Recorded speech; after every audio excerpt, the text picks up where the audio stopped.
आपने अगर मेरे वीडियोस पहले भी देखे हैं तो आप जानते ही होंगे कि यहाँ क्या मिलता है।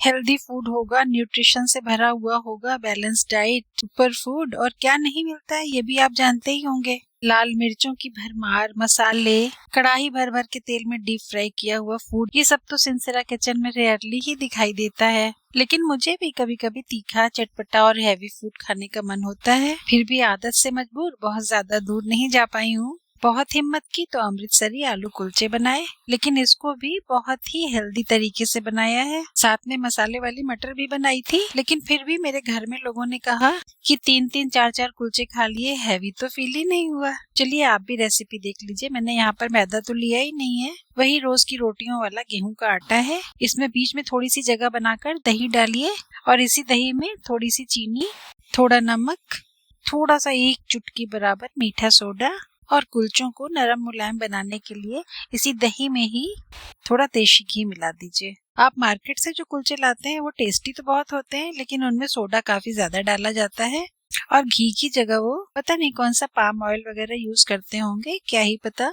चलिए हम तो घर में बना रहे हैं तो सारी चीजें बिल्कुल शुद्ध और जो आपकी हेल्थ के लिए अच्छी हो वही डालेंगे। दही में ही इन सारी चीजों को मिला लीजिए और धीरे धीरे आटे में मिलाते मिलाते हमें एक सॉफ्ट सा डो तैयार करना है। ये जिस कप से मैंने घी निकाला था ना, उसमें सूखा आटा लगाकर अच्छी तरह से पोंछ ले रही हूँ। ऐसा करने से आपका ये जो कप है ना, इसका सारा घी आटे से अच्छी तरह से निकल जाएगा और फिर जब आप इसको धोने जाएंगे तो बहुत आसानी से साफ हो जाएगा। वरना ज्यादा घी लगे हुए बर्तन धोना भी एक काफी टफ काम होता है। तो इस डो में फिर आप थोड़ा थोड़ा पानी अंदाज से मिलाते जाइए और एक बिल्कुल नरम सा सॉफ्ट सा डो तैयार कर लीजिए, जैसा आप रोटी के लिए बनाते हैं। डो तैयार हो जाए तो कम से कम 3-4 घंटे के लिए इसे ढक करके हमें थोड़ी गर्म जगह पर रखना है। इसको राइज होने के लिए कम से कम इतना टाइम तो चाहिए ही होता है। मुझे लगा 3-4 घंटे तो बहुत ज्यादा देर हो जाएगी, तो मैंने इसे बालकनी में धूप में रख दिया। मतलब डायरेक्ट धूप में नहीं रखा है, साइड में धूप है और इसे भरपूर धूप की आंच मिल रही है। और इतनी देर में चलिए फिर हम स्टफिंग के लिए आलू तैयार कर लेते हैं। ये उबले हुए आलू हैं, इनको मैश करके मैंने इसमें थोड़ा सा नमक मिलाया, ये थोड़ा सा जीरा पाउडर, क्रश की हुई अदरक और कटी हुई हरी मिर्चें। अगर आपको लहसुन पसंद है तो यहाँ पर आप क्रश किया हुआ लहसुन भी थोड़ा सा डाल सकते हैं। अमचूर पाउडर डालिए और काफी अच्छी मात्रा में कटा हुआ हरा धनिया, बस। हाँ, अगर आप आलू अवॉइड करना चाहते हैं तो इसकी जगह पनीर से भी इसको रिप्लेस कर सकते हैं, या पनीर और आलू दोनों को मिक्स कर लीजिए, उसका टेस्ट भी काफी अच्छा लगता है। चलिए सारी चीजों को अच्छी तरह से मिक्स कर लीजिए। और ये बिल्कुल सीधा सादा सा वीडियो अगर आपको अच्छा लग रहा हो तो जरा सा हाथ रोक कर लाइक भी कर दीजिए। प्रिपरेशन का काम तो हमारा हो गया और धूप में रखने का ये फायदा हुआ कि 2 घंटे में ही हमारा आटा अच्छी तरह से राइज हो गया। तो चलिए अब हम कुलचे बनाने का काम शुरू करते हैं। और ये टफ लगने वाला काम मैं आपको इतना आसान करके बताऊंगी कि आप सोचेंगे ये वीडियो पहले क्यों नहीं आया। तो इसी तरह के और भी हैक्स जानने के लिए आप मेरा चैनल भी सब्सक्राइब कर लीजिए, क्या ही बुरा है। और बस एक बड़े साइज की लोई लेकर उसको रफली एक मोटी रोटी जैसा बेलिए, बीच में थोड़ी सी आलू की स्टफिंग रखिए और चारों तरफ से प्लीट्स डालते हुए मोड़ते हुए पूरी स्टफिंग को अंदर बंद कर दीजिए ताकि वो फिर से एक लोई जैसी हो जाए। थोड़ा सा सूखा आटा लगाकर फिर से इसको बेलिए। थोड़ा लंबा लंबा रखिएगा, एकदम गोल मत करिएगा।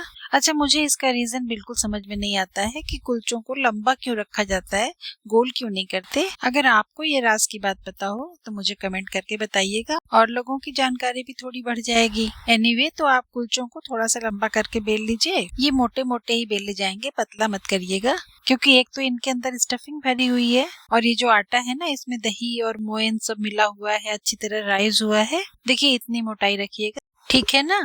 तो जब हम इसको सेकेंगे, इसमें स्टीम फिल होगी, तो थोड़ा मोटे होने की वजह से ये कुलचे काफी सॉफ्ट और स्पंजी बनेंगे। यहाँ मैंने ये लोहे का तवा पहले से गर्म करके रखा नहीं था, आई मीन आंच पर चढ़ा हुआ है। बेला हुआ कुलचा उस पर डाल के इस पर 1 चुटकी अजवाइन फैला दीजिए, थोड़ा सा बारीक कटा हुआ हरा धनिया फैला दीजिए। अच्छा हाँ, तवा एक बार गर्म हो जाने के बाद से फ्लेम को मीडियम टू लो ही रखिएगा। ये कुलचे धीमी धीमी आंच पर सिकते हैं, तभी ये धीरे धीरे फूलते हैं और अंदर तक अच्छी तरह से सिक जाते हैं। अब बस आप इसको स्पैचुला से धीरे धीरे दबाइए, फिर फ्लिप कर दीजिए, फिर धीरे धीरे चारों तरफ से दबाते रहिए और फिर से फ्लिप करिए। थोड़ी थोड़ी देर में ऐसा आपको 3-4 बार करना है। तो आप देखेंगे कि थोड़ी देर के बाद ये धीरे धीरे फूलने लगते हैं, क्योंकि अब इनके अंदर स्टीम बनना शुरू हो गई है।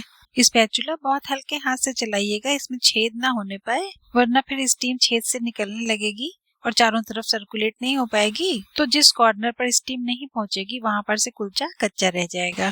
अब आप देखिए क्लियर दिखाई दे रहा है कि कुलचा धीरे धीरे फूल रहा है। बस आप धीरे धीरे इस पर स्पैचुला चलाते जाइए, ये अपने आप फूलेगा, कोई मेहनत नहीं करनी पड़ेगी। वैसे अगर आपका आटा अच्छी तरह राइज हो गया है और स्टफिंग भरने के बाद से आपने इसे अच्छी तरह बेला है, कहीं छेद वेद नहीं है, तो फिर आपको इस तरह से स्पैचुला फेरने की जरूरत भी नहीं पड़ेगी। सिर्फ थोड़ी थोड़ी देर में फ्लिप करते जाइए, कुलचे अपने आप फूलते जाएंगे। ये कुलचा चारों तरफ से कितनी अच्छी तरह फूल चुका है, आप क्लोजर व्यू में देखिए, अच्छी तरह से सिका भी है और फूला भी है।